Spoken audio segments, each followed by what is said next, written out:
Okay, तो will go ahead with next topic, that is Pascal's law. Pascal's law का मैंने आपको एक ब्रीफ इंट्रोडक्शन लास्ट लेक्चर में दिया था, मैं वापस बता देता हूँ। तो पास्कल्स लॉ में तो हमको आज पास्कल्स लॉ देखना है इन डिटेल, और हमको एप्लीकेशंस ऑफ पास्कल्स लॉ देखने हैं। पास्कल्स लॉ, पास्कल्स लॉ मैं आपको एक एग्जांपल से समझाता हूँ। पास्कल्स लॉ को मैं पहले घोस्ट लॉ बोलता था। घोस्ट, पता है घोस्ट क्या होता है? भूत। वैसे कोई भूत होता नहीं है। अब उसको घोस्ट लॉ क्यों बोलता था, उसका एक रीजन है ना। मेरा जो घर है ना, वो ऐसा सीधा सीधा ट्रेन के डब्बे जैसा है, सीधा सीधा। तो 2 रूम के बीच में एक दरवाजा है, सीधा है घर। तो क्या हुआ, हम लोग एक बार घूमने गए और हम लोग ऐसा दरवाजे को सिर्फ ऐसा, क्या बोलते हैं, कड़ी नहीं लगाई, सिर्फ बंद करके रख दिया। तो पहला डोर, फिर दूसरा डोर, तीसरा, चौथा, पांचवा, ऐसे 5-6 दरवाजे एक लाइन में है। और हम लोग जब वापस आए ना, तो जब मैंने पहला दरवाजा खोला तो सारे खुल गए, है ना। तो ऐसा लगता है ना कि भूत है, भूत। तो वो भूत नहीं था, वहाँ पे था पास्कल्स लॉ। तो अभी पास्कल्स लॉ क्या होता है, इसको तुम अच्छे से समझ पाओगे। जब हमने एक कंटेनर को एनक्लोज करके रखा है, मतलब क्लोज करके रखा है, अगर उसके अंदर एक फ्लूइड है, वो रेस्ट पे है, राइट। तो हमारे पास एक कंटेनर है, उसके अंदर फ्लूइड है रेस्ट पे, और अगर मैं उस फ्लूइड एट रेस्ट पे किसी भी एक कॉर्नर में प्रेशर चेंज करता हूँ, तो वो जो प्रेशर मैंने चेंज किया या जो प्रेशर मैंने अप्लाई किया, वो pressure it is transmitted instantly and undiminished to all the portions of the fluid at rest instantaneously. तो बेसिकली क्या हुआ, जो मैंने आपको एग्जांपल दिया, मेरे खुद का पर्सनल एग्जांपल दिया मैंने आपको। तो जब मैंने एक डोर ओपन किया तो मैंने प्रेशर चेंज किया, और वो प्रेशर चेंज इमीडिएटली रूम के दूसरे कॉर्नर में पहुंच गया। जितना मैंने यहाँ से प्रेशर चेंज किया, उतना का उतना प्रेशर वहाँ चेंज हो गया, तो डोर ओपन हो गया दूसरा भी। दूसरा डोर ओपन हुआ तो उसके बाद भी अंदर जो एयर था वो था एट रेस्ट। तो जब सेकेंड डोर ओपन हुआ तो प्रेशर चेंज हुआ, तो वहाँ से थर्ड डोर पर भी वो प्रेशर चेंज पहुँच गया, तो थर्ड डोर भी हो गया ओपन। और अगर आपके घर में, अभी हर किसी के घर में एक रूम तो होता ही है ना, और रूम में एक दरवाजा, एक खिड़की तो होती है।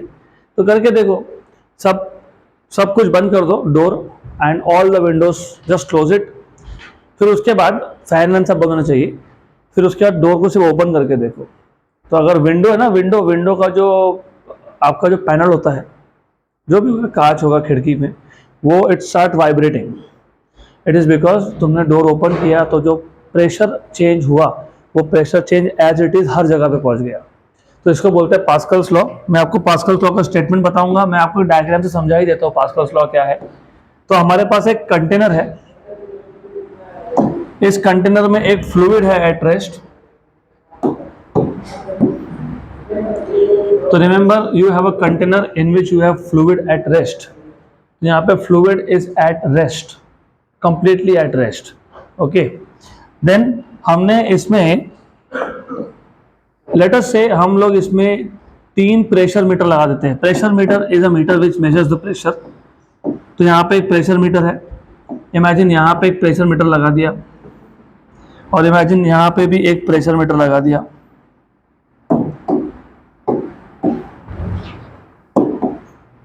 तो ये है प्रेशर मीटर, लेट अस से ए, बी एंड सी। अब क्योंकि फ्लूइड रेस्ट में था, तो फ्लूइड रेस्ट में होना तो हाइड्रोस्टैटिक, और हाइड्रोस्टैटिक्स में मैंने आपको बोला था कि प्रेशर इज सेम एवरीवेयर, अगर याद होगा तो। तो जब फ्लूइड रेस्ट में हो तो हर जगह पे प्रेशर होता है सेम, मतलब ए, बी और सी तीनों जगह पे आपको प्रेशर का रीडिंग सेम मिलने वाला है। और देन एक पंप लिया हमने, पंप, एक छोटा सा पंप लिया हमने, और हमने यहाँ पे इस पंप के थ्रू प्रेशर चेंज कर दिया। ये पंप भी आपने देखा हुआ है, ऑटो रिक्शा पे वो एक हॉर्न बजाने के लिए होता है ना, इस kind of the same pump. तो जैसे तुमने इस पंप को प्रेस किया, तो यहाँ पे प्रेशर अप्लाई हुआ, और ये प्रेशर हर जगह पे पहुंचेगा एक साथ, और जितना मैंने यहाँ से प्रेशर अप्लाई किया, उतना का उतना हर जगह पहुंचेगा, राइट। तो ये तीनों में, ए, बी और सी, ये प्रेशर मीटर में एक साथ तुमको प्रेशर चेंज होता हुआ दिखेगा। इसको बोलते हैं पास्कल्स लॉ। यहाँ तक क्लियर? तो पास्कल्स लॉ का स्टेटमेंट कैसे लिखोगे? The pressure applied. अब देखो, मैंने प्रेशर तो एक ही कॉर्नर में अप्लाई किया था ना, तो ये हर जगह पे प्रेशर चेंज क्यों हुआ? क्योंकि जो प्रेशर मैंने अप्लाई किया एक जगह पे, वो सब हर जगह पे पहुंच गया। सो the pressure applied, the pressure applied at one part of a fluid at rest is transmitted instantly and undiminished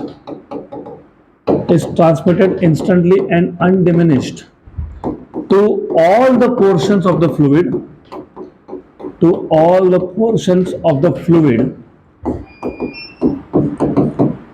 and to the walls of the vessel to the walls of the container या vessel भी बोल सकते हो। ये है Pascal's law. समझ में आया पास्कल लॉ? तो what does it tell you? हमारे पास एक फ्लूइड होना चाहिए विच इज एट रेस्ट और एंक्लोज होना चाहिए, क्योंकि हमने पहले ही बोला कि हम लोगों ने यहाँ पे फ्लूइड को क्या किया? Enclose. So the pressure applied to at one part of a fluid at rest, और बेसिकली ये फ्लूइड है ना, ये एंक्लोज होना चाहिए to enclosed fluid at rest, right. तो जैसे ही हमने एक पार्ट में प्रेशर चेंज किया, उतना ही प्रेशर कहाँ चेंज हो गया? हर जगह पे चेंज हो गया। और कैसा चेंज हुआ? इंस्टंटेनियसली चेंज हुआ। समझ में आया पास्कल्स लॉ? पक्का? गुड। तो अगर मेरे पास एक फ्लूइड है एट रेस्ट, मैंने कल इसलिए आपको डेमोन्स्ट्रेशन करके बताया था, हमने डोर बंद कर दिया था, फैन भी बंद कर दिए थे, विंडोज भी बंद कर दिए थे, तो ये बन गया था एक कंटेनर जिसमें है air which is a fluid but at rest. जैसे मैंने डोर को ओपन किया, मैंने मतलब वॉलंटियर ने जैसे ओपन किया, तो आपने देखा होगा कि ये जो पर्दे खिड़की के, दे स्टार्टेड मूविंग, क्योंकि यहाँ पे जो प्रेशर चेंज किया वो हर जगह पे पहुंच गया एक साथ। क्लियर? अब इसका हम लोग यूज करते हैं। पास्कल्स लॉ इतना इंपॉर्टेंट नहीं है जितना उसका एप्लीकेशन इंपॉर्टेंट है। तो पास्कल्स लॉ के 3 इंपॉर्टेंट एप्लीकेशन हमको देखते हैं। Number 1 is hydraulic lift. अब ये हाइड्रोलिक लिफ्ट क्या होता है? तो वन बाय वन हम पास्कल्स लॉ के एप्लीकेशन देखेंगे। तो first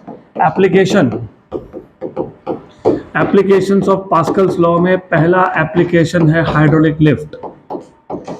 first application is hydraulic lift.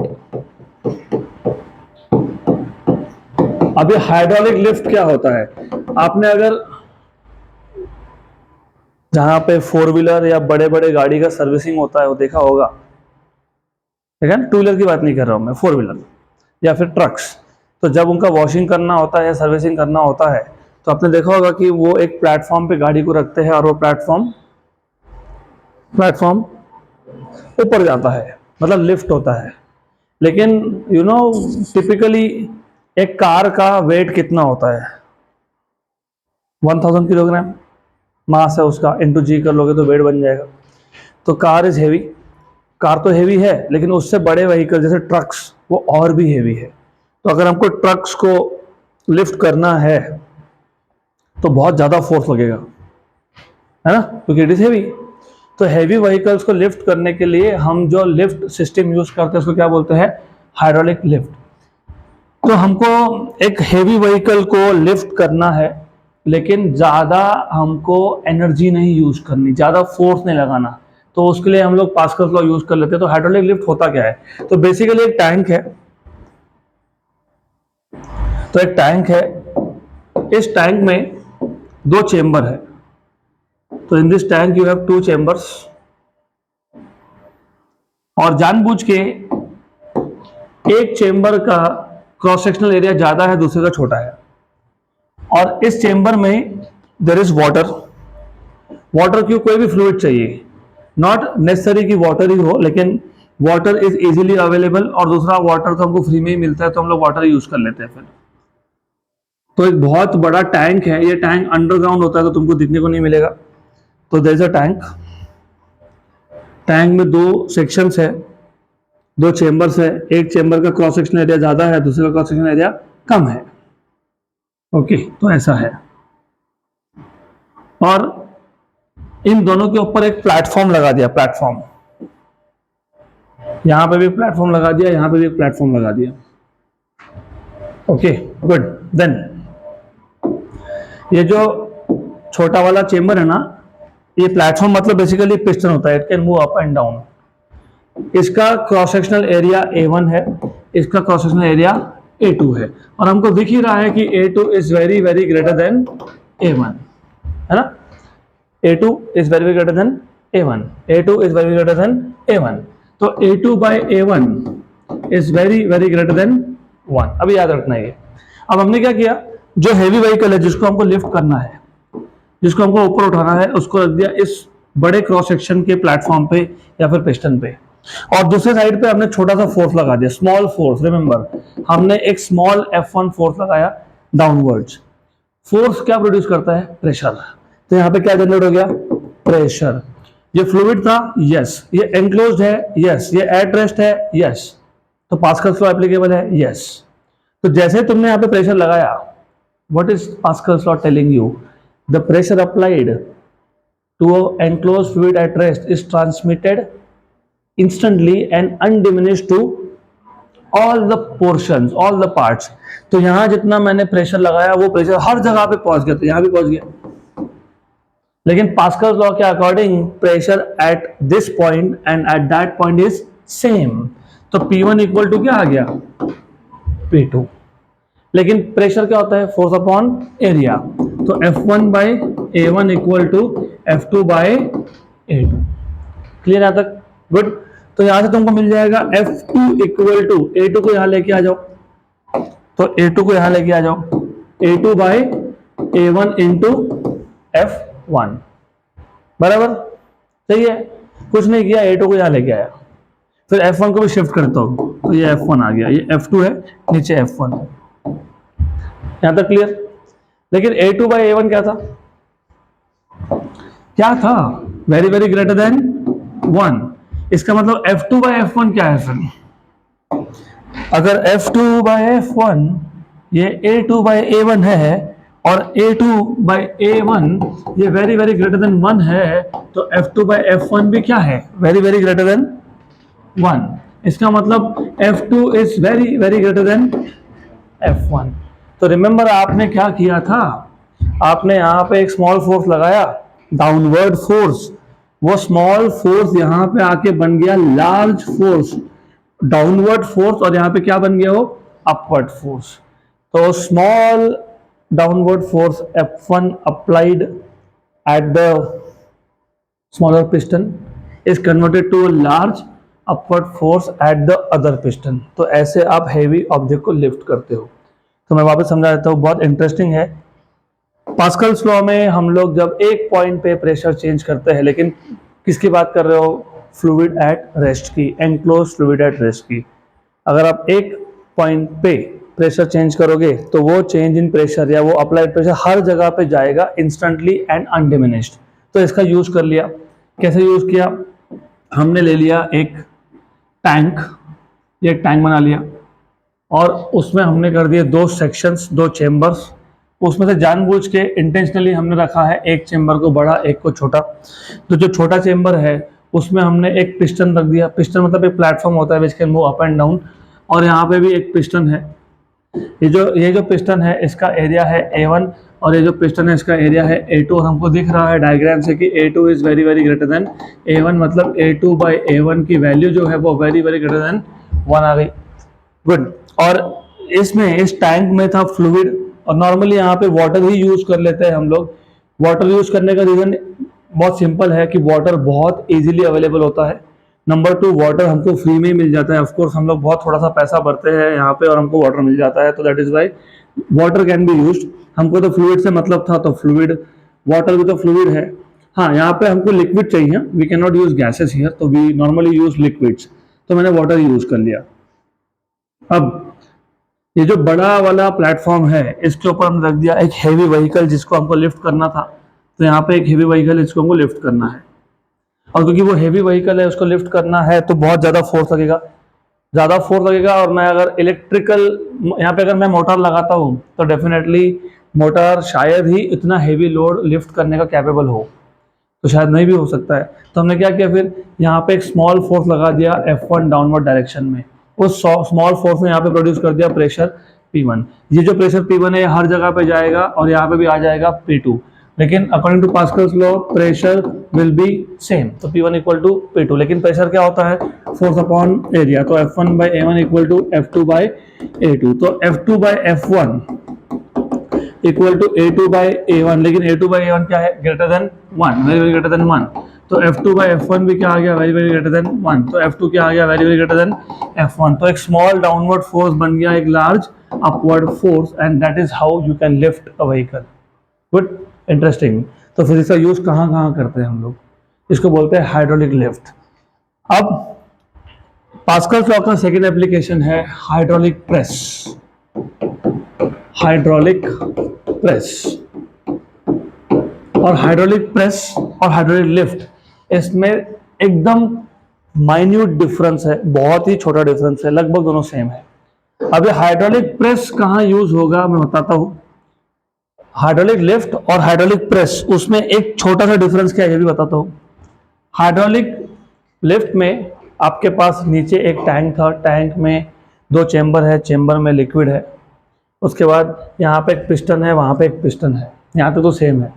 सिर्फ हाइड्रोलिक प्रेस में एक एक्स्ट्रा चीज़ है, जो बड़ा वाला पिस्टन है ना, बड़ा वाला पिस्टन, इस बड़े वाले पिस्टन के ऊपर एक फिक्स प्लेटफॉर्म है, एम फिक्स्ड।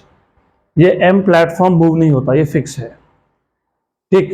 अब प्रेस मतलब क्या, फॉर एग्जाम्पल हम लोग जब घर में खाना बनाते हैं तो हम अलग अलग टाइप के ऑयल्स यूज़ करते हैं ना, करते हैं ना, तेल यूज़ करते हो ना, सोयाबीन ऑयल, सनफ्लावर ऑयल करते हैं ना, वेजिटेबल ऑयल, कोकोनट ऑयल, उसके बाद छिंगना, क्या बोलते हैं उसको, ग्राउंडनट ऑयल। कभी सोचा है कि ये ऑयल बनाते कैसे हैं, ये ऑयल का एक्सट्रैक्शन हुआ कहाँ से। अभी एक एक तो शेंगदाना लेके नहीं बैठोगे ना, एक एक लिया ग्राउंडनट और उसको हम लोगों ने ऐसा पीसते बैठे जब तक उसमें से ऑयल नहीं निकलता, सोयाबीन। तो क्या करते हैं उसके लिए हाइड्रोलिक प्रेस यूज करते हैं। जिस किसी चीज को आपको प्रेस करना हो उसको यहां डाल देते हैं। सिर्फ ऑयल एक्सट्रैक्शन में काम नहीं आता, बहुत जगह पे काम आता है। और वेल व्हेन आई से ऑयल एक्सट्रैक्शन, तो ऑयल बनाने में बहुत सारे प्रोसेसेस इन्वॉल्व होते हैं, उसमें से ये एक प्रोसेस है। तो क्या किया, यहाँ पे एक छोटा सा फोर्स लगा दिया F1, तो उसने क्या जनरेट किया, प्रेशर P1। ये प्रेशर हर जगह पे आ गया तो यहाँ पे भी आ गया। और ये जो प्रेशर है P1 इक्वल टू P2, मतलब बाकी सारे फॉर्मूला सेम ही है, ये और वो एग्जैक्टली सेम है। A2 is very very greater than A1, तो A2 by A1 is very very greater than 1, ये भी सेम है। Pressure at 1 equal to pressure at 2, ये भी सेम है। Force upon area equal to force upon area, ये भी same है। तो F2 by F1 equal to A2 by A1, ये भी सेम है। A2 by A1 is very very greater than 1, तो ये भी सेम है। तो F2 is very very greater then F1, तो ये भी सेम है। थ्री पूरा सेम है, रिलेशन सेम है, सिर्फ डिफरेंस है थोड़ा सा कंस्ट्रक्शन में। हाइड्रोलिक लिफ्ट में तुम बड़े प्लेटफॉर्म के ऊपर एक हेवी व्हीकल रखते हो उसको लिफ्ट करने के लिए। यहाँ पे उस प्लेटफॉर्म के थोड़ा सा ऊपर, मतलब एक खाली जगह है, एम्प्टी स्पेस है, उसके ऊपर एक फिक्स्ड प्लेटफॉर्म है, एम इज नॉन मूविंग। तो ये जो पिस्टन है और जो एम है उसके बीच में तुमको जिसको भी प्रेस करना होगा वो डाल दिया, सोयाबीन डाल दिया, यहाँ से स्मॉल फोर्स लगाया, ये लार्ज फोर्स हो गया और ये ऊपर गया। जब ये बड़ा वाला पिस्टन ऊपर जाएगा तो सोयाबीन जो है वो it will get pressed and then उसमें से oil can be extracted, right. दूसरा सिर्फ इसके लिए नहीं यूज करते, और बहुत सारे पर्पज होते हैं। फॉर एग्जाम्पल शिप्स, बड़े बड़े शिप्स, या फिर एरोप्लेन, या फिर इवन व्हीकल्स, गाड़ी, कार। अब जब तुम ये एरोप्लेन हो गए या शिप्स हो गए, उसका जब बॉडी के पार्ट्स बनाते हो तो तुमने देखोगे ना बड़े बड़े मेटल शीट्स लगते हैं उसमें, बहुत बड़े बड़े मेटल के शीट्स लगते हैं। कभी सोचा ये मेटल के शीट्स को इतना पतला बनाया कैसे? सेम प्रोसेस, मेटल यहाँ पे डाल दो, प्रेस करो, ऐसा प्रेस होता है कि वो एकदम स्मूथ सरफेस जैसा बन जाएगा, प्लेन। तो वहाँ भी यूज होता है। कॉटन को भी प्रेस करते हैं, कॉटन को भी यहाँ पे प्रेस करके फैब्रिक बनता है। तो this is how they do it. तो हाइड्रोलिक प्रेस और हाइड्रोलिक लिफ्ट थोड़ा सा ही डिफरेंस है। तो वेरी इंटरेस्टिंग। तीसरा एप्लीकेशन इसका और भी इंटरेस्टिंग है, hydraulic breaks. Hydraulic breaks, third application, hydraulic breaks. Hydraulic breaks normally ये हेवी व्हीकल्स या 4 व्हीलर्स में यूज होते हैं।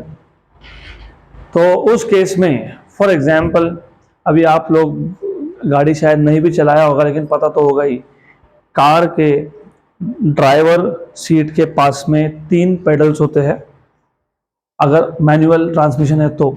एक होता है एक्सेलरेटर, एक होता है ब्रेक और एक होता है क्लच। और अगर फुली ऑटोमेटिक है तो उसमें क्लच नहीं होता है, उसमें 2 ही होते हैं, एक होता है एक्सेलरेटर, एक होता है brake. Brake of course, brake का काम है गाड़ी को रोकना, लेकिन ये गाड़ी के 4 व्हील्स है, 4। तो जब मैं ब्रेक पेडल दबाता हूँ, ब्रेक पेडल तो एक है लेकिन व्हील्स 4 है, तो जब हम ब्रेक पेडल को प्रेस करेंगे तो गाड़ी के चारों व्हील्स रुकने चाहिए, चारों एक साथ। नहीं तो ऐसा हुआ एक ही रुक रहा है बाकी 3 चल रहे हैं, गए, गाड़ी आउट ऑफ बैलेंस, गए, राइट। तो वहां पे भी हम लोग पास्कल्स लॉ यूज करते हैं ब्रेकिंग सिस्टम में, उसको बोलते हैं हाइड्रोलिक ब्रेक्स। अब मैं वो जो डायग्राम है ना एग्जैक्टली ड्रॉ नहीं करने वाला हूं, मैं आपको एक रफ आइडिया देने वाला हूं, जस्ट रफ आइडिया। 4 व्हील्स याद रखना, 4 व्हील्स, उसमें से ये एक व्हील का सिलेंडर है, इसको स्लेव सिलेंडर बोलते हैं। क्या बोलते हैं? Slave cylinder. क्या बोलते हैं इसको? स्लेव। क्या बोलते हैं इसको? स्लेव। Slave cylinder. तो ये एक स्लेव सिलेंडर है, ये दूसरा स्लेव सिलेंडर है और 2 स्लेव सिलेंडर है। क्योंकि मैं अगर 4 व्हीलर की बात कर रहा हूं तो 4 व्हील्स होंगे।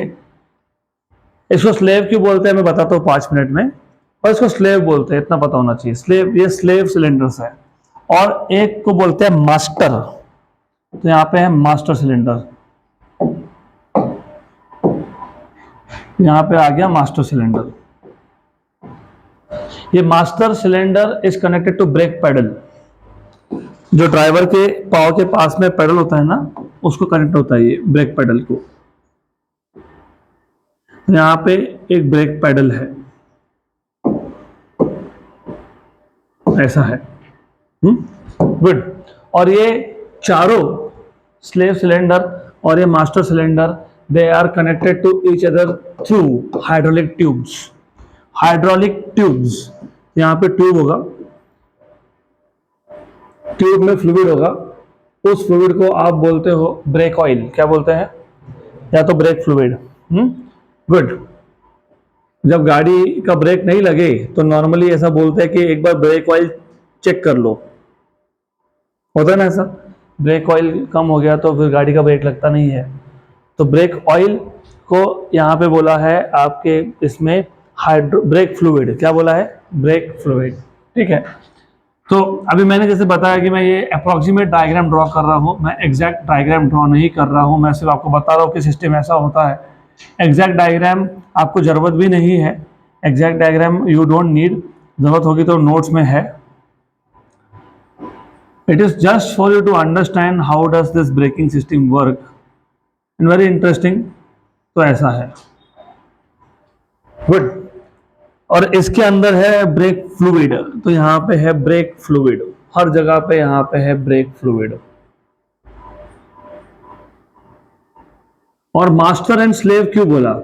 ये डेफिनेटली गाड़ी जो चला रहा है वो डिसीजन लेगा ना कि गाड़ी रोकनी है कि नहीं रोकनी है, तो वो मास्टर है और उसने डिसीजन लिया कि मेरे को गाड़ी रोकनी है। ब्रेक, जब वो ब्रेक मारेगा तो चारों व्हील्स को रुकना पड़ेगा, तो व्हील्स कौन है? स्लेव है, इसलिए इसको बोलते हैं मास्टर एंड स्लेव अरेंजमेंट। तो ये मास्टर सिलेंडर है, यहाँ पे मास्टर सिलेंडर, मास्टर सिलेंडर एक है और स्लेव सिलेंडर 4 है। ये स्लेव सिलेंडर है और यहाँ पे बाकी के जो 3 दिख रहे हैं ये भी स्लेव सिलेंडर है। और ये जो ट्यूब्स तुमको दिख रहे हैं, they are hydraulic tubes. Hydraulic tubes याद रखना, ये हाइड्रोलिक ट्यूब्स है जिसमें तुम ब्रेक फ्लूइड भरते हो। इसके अंदर कौन है? Brake fluid. Very interesting.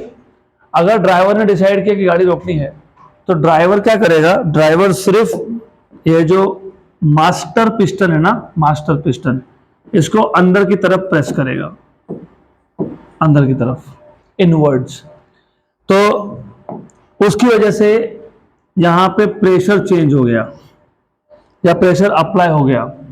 लेकिन इफ यू सी, ये पूरा फ्लूइड है एट रेस्ट और हमको पास्कल्स लॉ क्या बताता है कि अगर मैंने एनक्लोज फ्लूइड एट रेस्ट पे एक जगह पे प्रेशर चेंज किया तो सेम प्रेशर हर जगह पे चेंज होता है इंस्टेंटेनियसली। तो जैसे ही यहाँ पे प्रेशर चेंज हुआ उतना ही प्रेशर यहाँ हुआ, उतना ही यहाँ पे हुआ, उतना ही यहाँ पे हुआ, उतना ही यहाँ पे हो गया। Correct, good. अब होता क्या है ना, ये सिलेंडर्स है, इधर स्लेव सिलेंडर, ये व्हील्स नहीं है, व्हील्स यहाँ पे, व्हील्स इसके बाहर होता है, व्हील रोटेट हो रहा है। अगर मास्टर पिस्टन अंदर गया तो स्लेव पिस्टन बाहर आता है। तो the motion of master piston inwards, क्योंकि देखो यहाँ पे अंदर करोगे तो ही प्रेशर बढ़ेगा ना, और वो प्रेशर बढ़ के यहाँ पे आ गया, प्रेशर बढ़ गया तो स्लेव सिलेंडर बाहर आ गया, राइट। तो मास्टर पिस्टन का मोशन अगर इनवर्ड्स है तो स्लेव पिस्टन का आउटवर्ड्स है, मास्टर पिस्टन का इनवर्ड्स है तो स्लेव का आउटवर्ड्स है, मास्टर का इनवर्ड्स है तो स्लेव का आउटवर्ड्स है। और जो स्लेव पिस्टन होता है ना, इसके ऊपर एक फ्रिक्शन पैड लगाते हैं जिसको तुम ब्रेक पैड बोलते हो।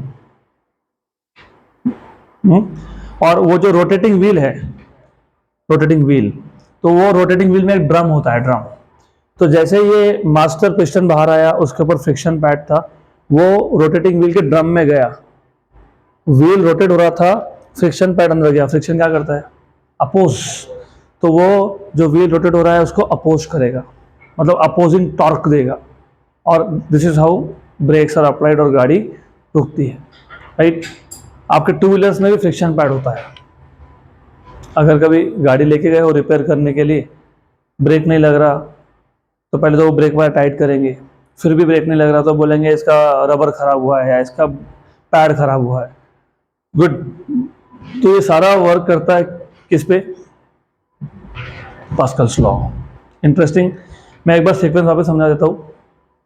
4 स्लेव सिलेंडर है which are connected to wheels.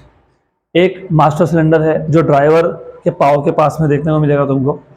Good. वो 4 स्लेव और एक master, they are connected through hydraulic tubes. Hydraulic tube में है ब्रेक फ्लूइड, मतलब ब्रेक ऑयल। जैसे ही ड्राइवर ने मास्टर पिस्टन को प्रेस किया तो प्रेशर चेंज हुआ, और ये जो प्रेशर इंक्रीज हुआ वो प्रेशर हर जगह पे इंस्टेंटली और अनडिमिनिश पहुंच गया। तो ये जो स्लेव सिलेंडर था उसमें भी एक पिस्टन होता है, वो बाहर आता है, उस पिस्टन के ऊपर लगा होता है एक फ्रिक्शन पैड जिसको तुम ब्रेक पैड भी बोलते हो। वो फ्रिक्शन पैड या ब्रेक पैड जाता है व्हील के ड्रम में, जो व्हील रोटेट हो रहा था उसके ड्रम में, तो वो रोटेटिंग व्हील को फ्रिक्शन प्रोवाइड करके उसको स्टॉप करता है। This is how it works. तो यहाँ तक क्लियर? अब अगला टॉपिक है, इफ यू सी, क्या है आपके इसमें अगला टॉपिक? मेजरमेंट ऑफ प्रेशर, ऐसे ही है ना? गुड। तो अब तक हमने लास्ट लेक्चर में या उससे पहले के लेक्चर में हमने प्रेशर क्या है वो डिफाइन कर दिया था, और pressure due to liquid column का फॉर्मूला भी देखा था, एच रो जी। उसके बाद हम लोगों ने एटमॉस्फेरिक प्रेशर ये क्या होता है ये भी हमने देखा। उसके बाद हमने एब्सोल्यूट और गेज प्रेशर, ये भी कॉन्सेप्ट्स क्या समझ लिए। लेकिन हमने अब तक प्रेशर मेजर करने के लिए कौन से इंस्ट्रूमेंट यूज करते हैं वो देखे नहीं। तो अभी अगला टॉपिक है measurement of pressure.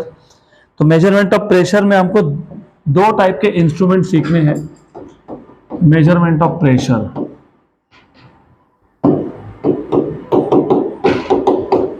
measurement of pressure. By the way, the device or the instrument which is used to, the device or the instruments which are used to measure pressure are called as pressure meters or pressure gauge or vacuum gauge.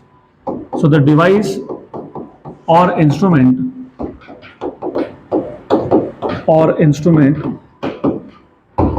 which are used to measure pressure,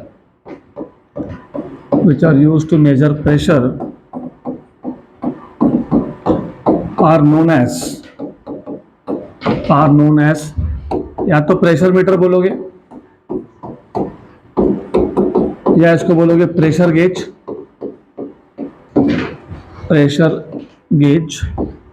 या फिर इसको बोलोगे vacuum gauge, या इसको क्या बोलेंगे? Vacuum gauge. Okay, good. हमको 2 type के वैक्यूम गेजेस या प्रेशर गेज सीखते हैं। So there are 2 types of pressure gauges, there are 2 types of pressure gauges. पहले को आप बोलते हो मर्क्यूरी बैरोमीटर। तो पहला है मर्क्यूरी बैरोमीटर। अब ये मर्क्यूरी बैरोमीटर यूज होता है टू मेजर एटमॉस्फेरिक प्रेशर। तो मर्क्यूरी बैरोमीटर कहां यूज करोगे? क्या मेजर करने के लिए? क्या मेजर करने के लिए? Atmospheric pressure. तो एटमॉस्फेयर का जो प्रेशर है वो मेजर करने के लिए हम लोग यूज करते हैं mercury barometer. Good. So a device or instrument which is used to measure pressure are known as pressure meters or pressure gauges or vacuum gauges. There are two types of pressure meters or pressure gauges. एक है mercury barometer. Mercury barometer हम लोग use करते हैं to measure atmospheric pressure. दूसरा है open tube manometer. Open tube manometer. Open tube manometer को तुम यूट्यूब भी बोलते हो, यूट्यूब मैनोमीटर, क्योंकि उसका शेप यू होता है। यूट्यूब वो यूट्यूब नहीं, वाई ओ यू वो नहीं, ये यू शेप का ट्यूब होता है, इसके लिए यूट्यूब मैनोमीटर बोलते हैं। नहीं तो यूट्यूब सुना तो आजकल एक ही चीज याद आती है, यूट्यूब। वो यूट्यूब नहीं, इसका शेप यू होता है, इसके लिए इसको यूट्यूब भी बोलते हैं। चलो ठीक है, ओपन ट्यूब मैनोमीटर ओके।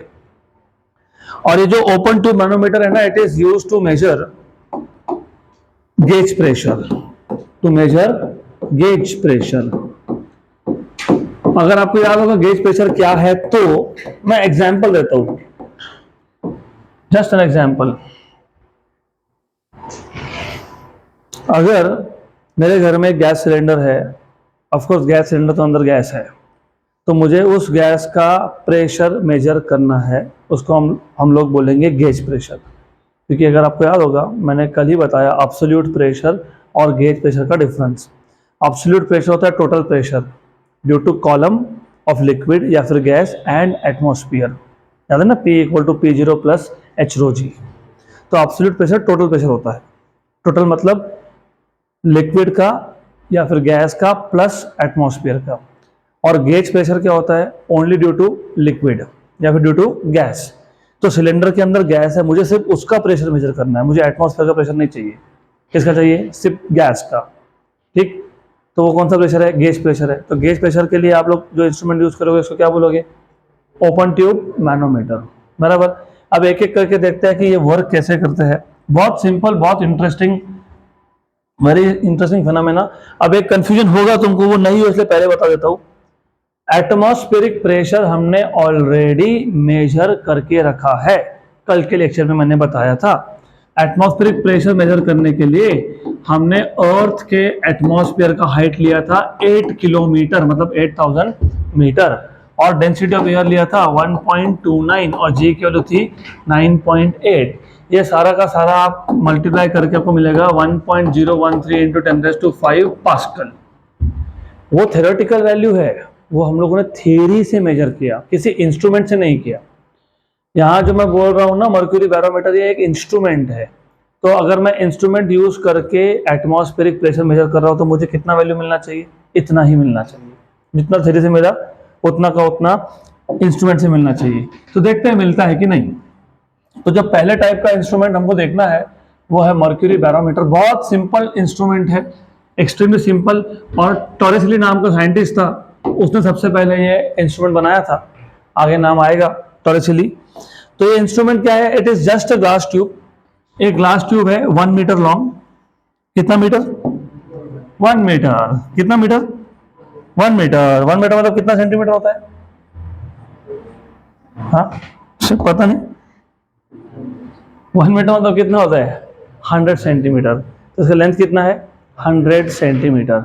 और अच्छे से सुनोगे, समझोगे तो मजा आएगा, समझेगा कि मर्क्यूरी ही क्यों यूज किया। मैं तो कुछ और भी यूज कर सकता ना। आप बैरोमीटर में मर्क्यूरी यूज करते हो, ओपन ट्यूब मैनोमीटर में केरोसिन या अल्कोहल यूज होता है। अल्कोहल भी यूज होता है, पेट्रोल भी यूज कर सकते हो, आप केरोसिन भी यूज कर सकते हो। लेकिन बैरोमीटर में मर्क्यूरी ही क्यों यूज करना है, पूरा थ्योरी समझेगा तो ही आपको समझ में आएगा। तो ये जो मर्क्यूरी बैरोमीटर है, it is a device which is used to measure atmospheric pressure. It consist of a glass tube. ये यूट्यूब नहीं है, ये ग्लास ट्यूब है। It consist of a single glass tube of length 1 metre and diameter 1 centimetre. तो 1 centimetre का diameter है और 1 metre का लेंथ है। It also consist of a small dish, एक छोटा सा डिश भी है, प्लेट है, प्लेट, छोटा सा डिश। अब ये जो आपके पास ट्यूब है, ट्यूब, इस ट्यूब को आपने कंप्लीटली फिल करके रखा है with mercury up to its brim. Brim, brim का मतलब पता है आपको? ब्रिम सुना है? ब्रिम सुना है? Brim, have you heard of brim? What is the meaning of brim? Brim मतलब क्या होता है? ब्रिम, BRIM, ब्रिम मतलब उसके टॉप तक। तो हमने क्या किया, हमने यहाँ पे जो ग्लास ट्यूब था उसको कंप्लीटली मर्क्यूरी से भर दिया up to its brim, completely भर दिया। और ये जो डिश है, छोटा सा स्मॉल डिश, इसमें पहले से ही हमने थोड़ा सा मर्क्यूरी भर के रखा है। अभी थोड़ा सा मर्क्यूरी क्यों भर के रखा है बताता हूं बाद में। इसमें थोड़ा सा मर्क्यूरी ऑलरेडी है। अब क्या करेंगे हम लोग, ये जो ट्यूब है ना, ट्यूब के ओपन नेट पे थंब लगाएंगे और इसको क्विकली इन्वर्ट कर देंगे, उल्टा कर देंगे और डिश में छोड़ देंगे। तो हम लोग क्या करने वाले हैं, इसको उठाएंगे, ऑफ कोर्स थंब लगाया है, उल्टा कर दिया और डिश में छोड़ दिया। ठीक, गुड गुड। तो ऐसा किया। अब इससे क्या हुआ फिर? इससे यह हुआ कि जब तुमने इसको उल्टा करके इन्वर्ट करके छोड़ दिया तो थोड़ा सा मर्क्यूरी बाहर आ गया, तो अंदर मर्क्यूरी का लेवल क्या हो जाएगा? कम हो जाएगा। वेरी गुड, तो कम हो गया। अब मैंने बोला था कि हमने यहाँ पे मर्क्यूरी क्यों भर के रखा, उसका रीजन है। अगर मैं मर्क्यूरी नहीं भरता और मैं डायरेक्ट इन्वर्ट कर देता तो थोड़ा सा मर्क्यूरी तो बाहर आता लेकिन अंदर एयर चला जाता। तो हमको एयर अंदर नहीं जाने देना है। तो क्यों, क्या होता है, अगर मैं खाली बर्तन ले रहा हूँ, एम्प्टी, खाली मतलब एयर तो हो गई, और जब मैं ट्यूब को इन्वर्ट कर रहा हूँ तो थोड़ा सा मर्क्यूरी तो बाहर आ रहा है, लेकिन वो थोड़ा सा मर्क्यूरी की जगह पे कौन जा रहा है? एयर। तो अंदर कौन जाता? एयर। हमको अंदर एयर को जाने देना नहीं था। वैक्यूम, कुछ नहीं है, कुछ नहीं होना मतलब वैक्यूम होना। तो यहाँ पे अभी कुछ भी नहीं है, एयर भी नहीं है, खाली है वो, राइट? तो इट इज वैक्यूम।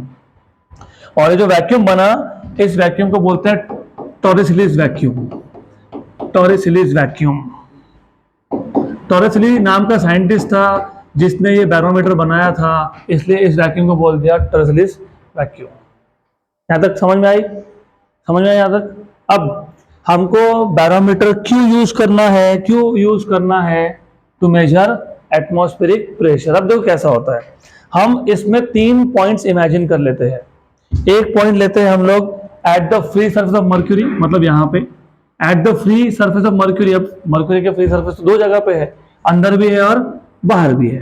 तो हम एक पॉइंट लेते हैं at the free surface of mercury inside the tube, मतलब अंदर, ए पॉइंट।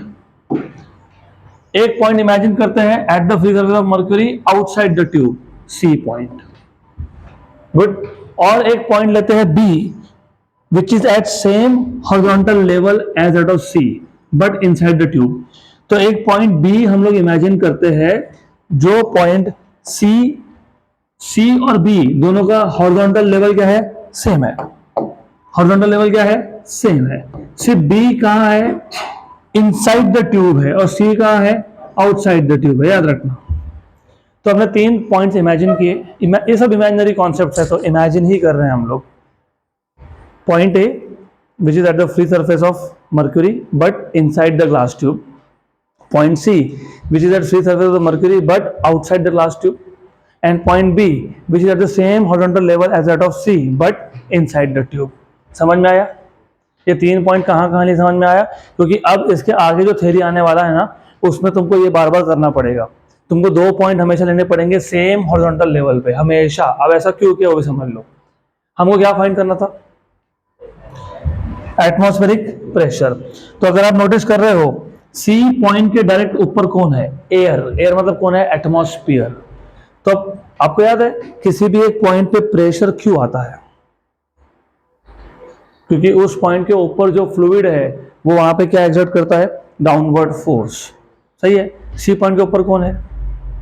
एयर, एयर मतलब कौन, एटमॉस्फेयर। तो सी पॉइंट पे प्रेशर होगा एटमॉस्फेरिक प्रेशर, और एटमॉस्फेरिक प्रेशर को तुमको अगर याद होगा तो हम डिनोट करते हैं P0 से, कल ही बताया था।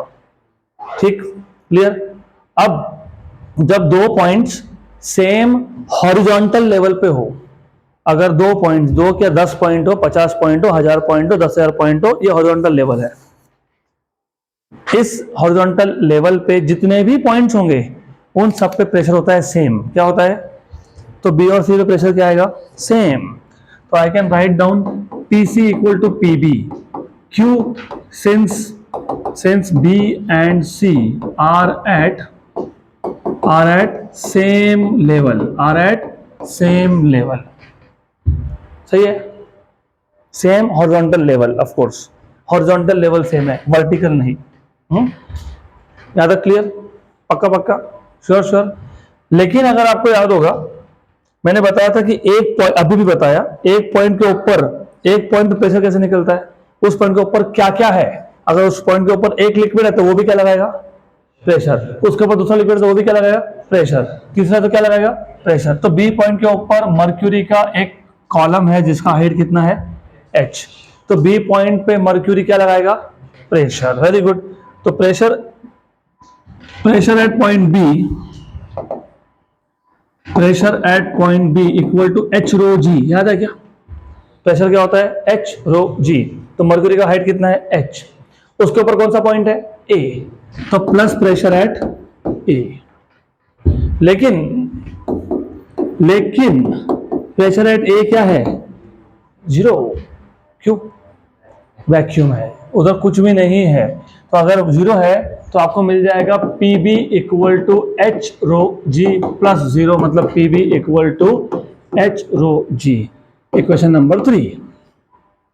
ठीक, equation number 2 PC equal to PB, और equation number 3 PB equal to H rho g. यहां से क्या समझ में आया, PC equal to PB but PB equal to H rho g, मतलब PC equal to equation number 4। लेकिन इक्वेशन नंबर 1 ने क्या बताया, PC equal to PO, PO क्या होता है, एटमॉस्फेरिक प्रेशर। और 4 ने क्या बताया, PC equal to H rho g. तो 1 एंड 4 को कंबाइन करोगे तो क्या मिलेगा, atmospheric pressure equal to H rho g. तो बन गया फॉर्मूला। हमने लास्ट टाइम जब एटमॉस्फेरिक प्रेशर डिफाइन किया था तब वो थ्योरेटिकल डेफिनेशन था, वो थ्योरेटिकल वैल्यू थी जिसमें आपने बोला कि इस पॉइंट के ऊपर एयर है, एयर प्रेशर एक्सर्ट कर रहा है। तो हमने डेंसिटी किसका लिया था, एयर का, और हाइट कितना लिया था, 8 किलोमीटर। तो वैल्यू क्या आई थी, 1.013 इंटू 10⁵। हमने कोई भी इंस्ट्रूमेंट यूज किया क्या वहां पे, नहीं। हम यहाँ पे क्या यूज कर रहे हैं, इंस्ट्रूमेंट, कौन सा, मर्क्यूरी बैरोमीटर। और यहाँ पे जो H है, H वो किसका हाइट है, मर्क्यूरी के कॉलम का हाइट, एयर का है क्या, नहीं। ये फिर अगर तुम हाइट मर्क्यूरी की लोगे तो डेंसिटी किसकी लोगे, मर्क्यूरी की, करेक्ट। तो यहाँ पे रो मतलब मर्क्यूरी, और मर्क्यूरी का डेंसिटी होता है 13,600 किलोग्राम पर मीटर क्यूब। सही है। अभी मुझे अगर एटमॉस्फेरिक प्रेशर एक इंस्ट्रूमेंट से मेजर करना है तो मैं देखूंगा कि H की वैल्यू कितनी है। By the way, atmospheric pressure के लिए जो मर्क्यूरी की हाइट आती है ना वो होती है 76 सेंटीमीटर। कितनी होती है, और हमने लेंथ कितना लिया ट्यूब का, 1 मीटर, मतलब कितना, इसके लिए 100 लिया, क्योंकि 76 सेंटीमीटर तक तो मर्क्यूरी जाएगा ही, थोड़ा मार्जिन रख दिया, तो ऊपर 24 सेंटीमीटर खाली है। क्लियर यहां तक। अब अगर मैं ये वैल्यू यहां सब्स्टिट्यूट करता हूं तो फॉर एटमॉस्फेरिक प्रेशर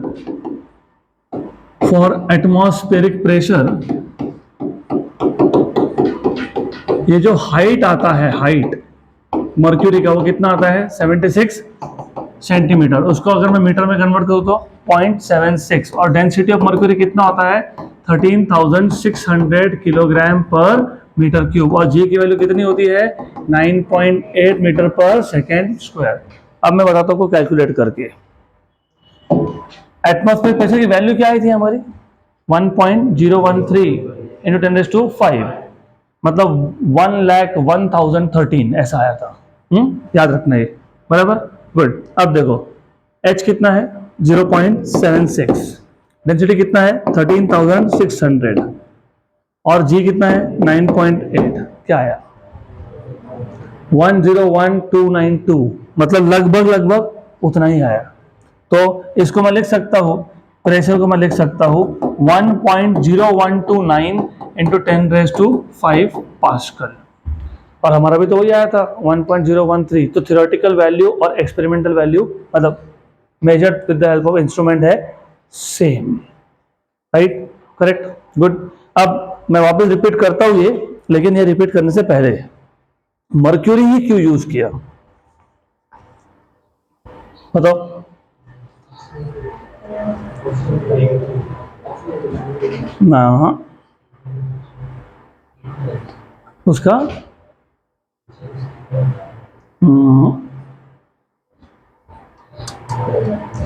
मर्क्यूरी ही क्यों यूज किया?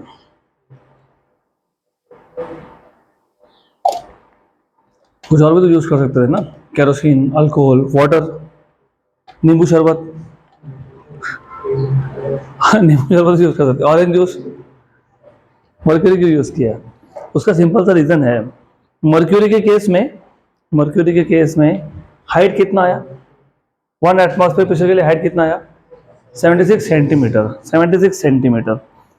अब ये जो मेरे पास एक रॉड है ना, ये 1 मीटर का है, मतलब इतना ही ट्यूब लिया मैंने, ये 1 मीटर है, और मैं इतना 1 मीटर का ट्यूब से मैं एटमॉस्फेरिक प्रेशर मेजर कर पा रहा हूँ। अगर मैंने अल्कोहल यूज़ किया होता या केरोसिन यूज़ किया होता यहाँ पे, तो एक एटमॉस्फेरिक प्रेशर के लिए जो लिक्विड कॉलम का हाइट आता ना, वो आता 10 मीटर। कितना मीटर? 10 मीटर। 1 मीटर में कितने फीट होते हैं? 3 अप्रोक्सीमेटली। तो 10 मीटर में कितने हो गए? 30। तो तुम जहां अभी बैठे हो सेकंड फ्लोर पे, उसका ग्राउंड से डिस्टेंस है 30 फीट। तो तुम समझ लो कितना बड़ा ट्यूब यूज करते हैं हम लोग। तो इसके लिए हम लोगों ने हाई डेंसिटी लिक्विड यूज किया है। क्या यूज किया है? High density liquid. High density liquid के केस में हमको जो ट्यूब लेंथ है वो 1 मीटर भी लिया तो भी हम लोग प्रेशर मेजर कर पाएंगे। अगर मैंने लो डेंसिटी लिक्विड यूज किया होता तो 30 फीट, इमेजिन 30 फीट बड़ा, इतना बड़ा मर्क्यूरी का मीटर, सॉरी इसका बैरोमीटर, सॉरी नॉट मर्क्यूरी का, रोटेट करके क्या करोगे? रोटेट भी करोगे तो हाइट तो उतना ही रहेगा ना। अरे मैं बोल रहा हूं कि डेंसिटी यहाँ पे ज्यादा है। डेंसिटी जब ज्यादा होती है ना तो हाइट कम आता है for the same pressure. Atmosphere तो सेम है ना, तुम तो अर्थ पे ही हो ना, ये तो चांद पे तो नहीं लेके चले गए, अर्थ पे हो ना। तो फिर बाहर तो प्रेशर सेम है, लेकिन अगर प्रेशर सेम है और अगर मैं डेंसिटी, कम डेंसिटी का लिक्विड यूज करता तो इसका हाइट, ये जो अंदर लिक्विड है उसका हाइट बढ़ जाता। तो इसके लिए हम लोग लो डेंसिटी का लिक्विड यूज नहीं कर सकते। मैं वापस एक बार बता देता हूँ आपको कॉन्सेप्ट क्या था मर्क्यूरी बैरोमीटर का। Mercury barometer is a device which is used to measure atmospheric pressure. बहुत सिंपल सा इंस्ट्रूमेंट है, एक ट्यूब है, 1 मीटर लंबा ट्यूब है और 1 सेंटीमीटर इन डायामीटर भी है ये, 1 सेंटीमीटर इन डायामीटर। इसको आपने भर दिया मर्क्यूरी से up to its brim. Brim मतलब इसको तुमने टॉप तक भर दिया पूरा का पूरा मर्क्यूरी से। तो आप इसको मर्क्यूरी से फिल कर रहे हो, मर्क्यूरी से फिल कर रहे हो इसको, मर्क्यूरी से, किससे? मर्क्यूरी से, ओके। फिर एक छोटा डिश लिया, इस डिश में भी हमने थोड़ा सा मर्क्यूरी भर के रखा है, लिटिल बिट। इसका एक स्पेसिफिक रोल है कि थोड़ा सा मर्क्यूरी क्यों भरा, बताता हूं। फिर इसको हमने रैपिडली उल्टा कर दिया, और रैपिडली उल्टा करने के बाद, इसको रैपिडली उल्टा करने के बाद क्या होगा? थोड़ा सा मर्क्यूरी क्या होगा? थोड़ा सा मर्क्यूरी बाहर निकल जाएगा, बाहर निकलेगा, उसको बोलते हैं स्पिल्स आउट, बाहर आ गया, ये थोड़ा सा बाहर आ गया। तो ऊपर बन गया वैक्यूम, खाली स्पेस, इसको बोलते हैं टॉरिसलिस वैक्यूम। क्या बोलते हैं? टॉरिसलिस वैक्यूम। तो ऊपर वैक्यूम है, टॉरिसलिस वैक्यूम है। हमने काम किया, हमने 3 पॉइंट्स इमेजिन कर लिए। एक पॉइंट लिया हमने A at the free surface of mercury but inside the tube, एक लिया C at the free surface of mercury but outside the tube, एक लिया पॉइंट बी, तो सी और बी ये है सेम हॉरिजॉन्टल लेवल पे लेकिन बी है इनसाइड द ट्यूब। सही है, गुड। अब क्योंकि सी पॉइंट के डायरेक्ट ऊपर एटमॉस्फेयर है तो सी पॉइंट का जो प्रेशर है वो ड्यू टू एटमॉस्फेयर है, क्वेश्चन नंबर 1। लेकिन सी पॉइंट और B point same horizontal level पे है तो दोनों का प्रेशर क्या है, सेम है। इसका मतलब क्या आ गया कि pressure at B is equal to atmospheric pressure, ऐसा बोल सकते हो तुम, ठीक है, बोल सकते हो, बाद में बोलेंगे। लेकिन बी पॉइंट पे जो प्रेशर होगा, बी पॉइंट पे प्रेशर होगा ड्यू टू मर्क्यूरी का कॉलम, वो होता है H rho ji plus pressure at A. लेकिन प्रेशर एट ए क्या है, 0 है, क्योंकि ए के ऊपर कुछ है ही नहीं। तो प्रेशर एट बी क्या हो गया, एच रो जी। लेकिन प्रेशर एट बी क्या था, प्रेशर एट सी। तो प्रेशर एट सी क्या हो गया, एच रो जी। लेकिन प्रेशर एट सी क्या था, एटमॉस्फेरिक प्रेशर। तो क्या हो गया, एटमॉस्फेरिक प्रेशर एच रो जी। और एटमॉस्फेयर के लिए ये एच की वैल्यू आती है 76 सेंटीमीटर। इसके लिए लिखते वक्त देखो, अभी यहाँ पे भी ना थोड़ा सा केयरफुल रहना। प्रेशर को लिखने के दो तरीके हैं, एक तो उसकी पूरी वैल्यू लिखो 1.013 इंटू 10⁵ पास्कल, या फिर सेकेंड नंबर उसको 1 एटमॉस्फेयर लिखो, क्योंकि एक एटमॉस्फेरिक प्रेशर होता है 1.013 इंटू 10⁵। तीसरा होता है, देखो तुमने प्रेशर निकालते वक्त क्या किया, एच की वैल्यू सब्स्टिट्यूट की, फिर रो डेंसिटी की वैल्यू सब्स्टिट्यूट की, और किसी की, जी की। एक बात बताओ, प्रेशर अगर कम ज्यादा भी हुआ तो सिर्फ हाइट चेंज होगा कि नहीं, सिर्फ हाइट चेंज होगा ना। अंदर क्या है, मर्क्यूरी, तो मर्क्यूरी रहेगा। जी की वैल्यू भी क्या है, 9.8, वही रहेगी। मतलब रो इंटू जी क्या है, कांस्टेंट है। इसके लिए बहुत बार वो आपको ऐसा बोलेंगे, the pressure is 76 centimetre of mercury. 76 centimetre of mercury मतलब बैरोमीटर के अंदर मर्क्यूरी का हाइट कितना है, 76 सेंटीमीटर। तो रो जी की वैल्यू डाली ही नहीं उन्होंने, क्या बोल दिया, 76 सेंटीमीटर। तो 76 सेंटीमीटर मतलब कितना प्रेशर, 1 एटमॉस्फेरिक प्रेशर। तो तीन तरीके होते हैं, एक तो एच की वैल्यू, रो की वैल्यू, जी की वैल्यू, तीनों सब्स्टिट्यूट करो, पूरा कैलकुलेशन करके बताओ 1.013 इंटू 10⁵। दूसरा होता है क्योंकि 1.013 इंटू 10⁵ पास्कल, ये होता है 1 एटमॉस्फेरिक प्रेशर, तो बोल दो 1 atm। तीसरा होता है, एक एटमॉस्फेरिक प्रेशर के लिए हाइट की वैल्यू कितनी आती है, 76 सेंटीमीटर, लेकिन अंदर क्या था, मर्क्यूरी, तो 76 सेंटीमीटर ऑफ मर्क्यूरी ऐसा बोलते हैं। सो the pressure at a point is 76 centimetre of mercury, ऐसा लिखते हो। तो 76 सेंटीमीटर लेंथ होता है, ये प्रेशर नहीं होता है। लेकिन जब 76 सेंटीमीटर ऑफ मर्क्यूरी बोल दिया तो मतलब प्रेशर है, लेकिन उसमें रो और जी की वैल्यू सब्स्टिट्यूट करना बाकी है। याद रहेगा, कहीं कहीं पे 760 mm भी लिखते हैं, क्योंकि 760 mm मतलब 76 सेंटीमीटर होता है। ये हो गया पहला इंस्ट्रूमेंट। अब हम देखेंगे दूसरा इंस्ट्रूमेंट, जिसको तुम बोलते हो ओपन ट्यूब मैनोमीटर या फिर यूट्यूब मैनोमीटर। ये ओपन ट्यूब मैनोमीटर ये यूज होता है किसके लिए, गेज प्रेशर के लिए। गेज प्रेशर मतलब एक पर्टिकुलर चेंबर का प्रेशर मेजर करना है तुमको। आपको एटमॉस्फेयर का प्रेशर नहीं मेजर करना है, आपको क्या करना है, you are suppose to measure pressure of a particular chamber. और ये होता है यू शेप में, इसके इसको यू ट्यूब भी बोलते हैं।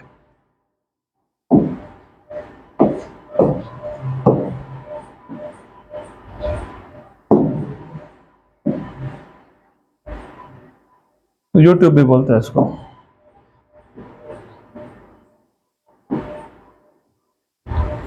ओके, अब ये यूट्यूब के दो आर्म है।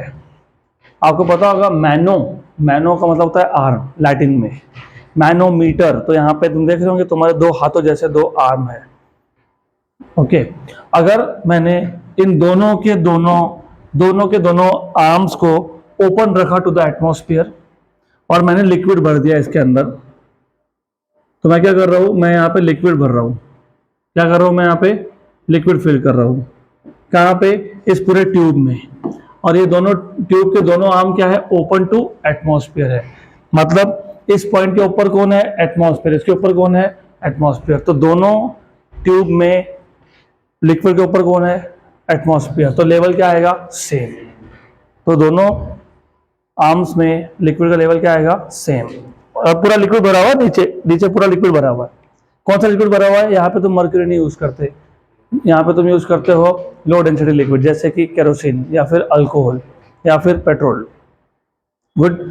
अब हम क्या करेंगे, मैंने आपको ऑलरेडी बताया कि ये मैनोमीटर किसके लिए होता है, गेज प्रेशर। गेज प्रेशर मतलब बेसिकली क्या है, मेरे पास एक चेंबर है, सिलेंडर है, वेसल है, कंटेनर है, जो बोलना है वो बोल दो। हमारे पास एक चेंबर है, इस चेंबर में गैस है, क्या है इसके अंदर, गैस। इस चेंबर को नाम देता हूं डी। इस चेंबर के अंदर जो गैस है उसका प्रेशर है पी।